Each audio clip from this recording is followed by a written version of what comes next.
Welcome to ప్రజాక్షేత్రం.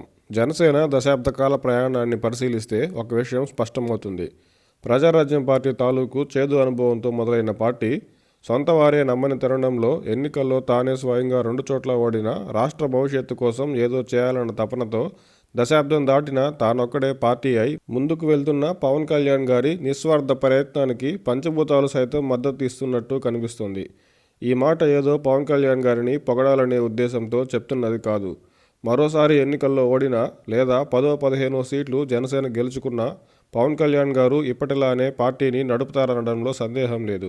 అయితే ఈ మాట చెప్పడానికి కారణం వైసీపీ ప్రభుత్వ పనితీరు, నేతల దౌర్జన్యాలు, దోపిడీ, అవినీతి, అప్రజాస్వామిక చర్యలు రాష్ట్ర భవితకు తీరని ద్రోహం చేస్తున్నాయని భావించిన పవన్ కళ్యాణ్ గారు వైసీపీని గద్దెదించాలనే సంకల్పంతో వైసీపీ వ్యతిరేక ఓటు చేలనివ్వకూడదు అనే నిర్ణయానికి రావడం తెలిసిందే.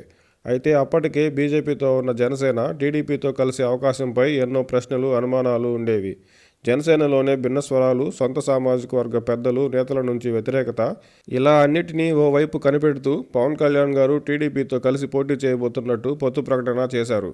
టీడీపీతో పొత్తును వ్యతిరేకించేవాళ్ళు, వ్యక్తిగతంగా విమర్శించేవాళ్ళు, సీఎం పదవిపై అనవసరంగా మాట్లాడేవారు, ఇలా ఎన్నో ఒడిదుడుకులు ఉన్నా అన్నిటినీ ఓర్పుగా భరిస్తూనే ముందుకు సాగిన పవన్ కళ్యాణ్ గారు తన నిస్వార్థమైన ప్రయత్నానికి, తన పనితీరు, నిశ్శబ్ద వ్యూహాలతో కాపులలో చీలిక తప్పదు అనుకున్న సమయంలో కాపు పెద్దలకు బహిరంగ లేఖ ద్వారా వారిలో ఆలోచన పుట్టించి కాపులను వీలైనంత ఐక్యంగా ఉంచడంలోనూ, మొదట్లో వ్యతిరేకించిన తన సొంత సామాజిక వర్గ పెద్దల మద్దతు పొందేలా చేయడంలోనూ పవన్ కళ్యాణ్ గారి కృషికి తోడుగా పంచభూతాలు సైతం మద్దతు ఇచ్చాయని చెప్పొచ్చు.